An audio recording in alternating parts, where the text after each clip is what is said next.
So there's this feminist called Anastasia Salter, and she says there are too few feminists in video games. Well, let's see what she has to write and what I think about that. #Gamergate and feminism in gaming were the subjects of a paper at a recent Modern Language Association panel at their annual convention held this year in Austin, Texas. Anastasia Salter, an assistant professor of digital media at the University of Central Florida, said that gaming is about silencing women. She noted, correctly, that games have become such an engrossed part of culture in today's American society. She added, the rise of mobile gaming of all these forms draw people in. Salter cited data which found only 13% of women among game designers, and that women are still not being employed in the gaming industry in large numbers. She believed these demographic problems of the industry spread out to the games themselves. Let's ignore the mobile gaming argument for now. It's been covered many times before. There are feminists complaining about women in STEM fields. They'd encourage women to go in or even set a quota, but they would choose not to do it, and then the feminist would blame patriarchy and toxic masculinity. Maybe some women genuinely don't want to be game designers or even work in the gaming field.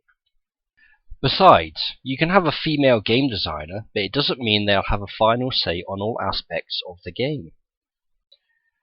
Salter brought up Gamergate and warned the audience. People on Twitter, please don't tweet #Gamergate. She displayed a slide, Tropes vs. Women, Video Games, and described how the feminist movement within gaming had immediately attracted negative attention. Salter was surprised that gamers get upset when academics and activists examine rhetorical aspects of gaming. She pointed out that online harassment focuses more on women than men, citing #Black Lives Matter. The horrific trolling and attacks in that space of BLM. She shifted back to Gamergate.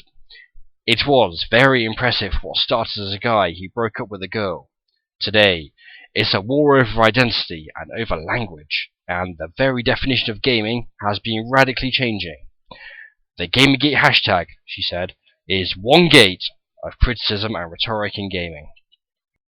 Now what do you expect when feminists are saying, we're not trying to take your games away, when Catherine Clark put the pressure on to take away a certain Twitter game? Ignoring Black Lives Matter for now, I haven't really looked into what's been happening with that. You are actually more likely to be harassed if you are a man in gaming than a woman. Most likely, men who play Call of Duty will get death threats when they own some 12-year-old. Most of us just laugh it off. As for the war over identity and language, last I checked it was more ethics in journalism. If a girl makes a game and sleeps with people who review games just to big their game up, then that's unethical. Quite simple.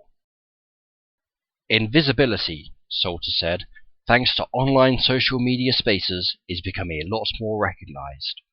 However, the incredible, overwhelming numbers of supporters in a hashtag can effectively drown out any rational discourse. It has, Salter admitted, also made a space that has become very dangerous. She praised the likes of activists of Brianna Wu, Anita Sarkeesian and Quinn in dealing with the internet hit mob of Gamergate. Naturally, a feminist is going to look after their girls. It's far from dangerous.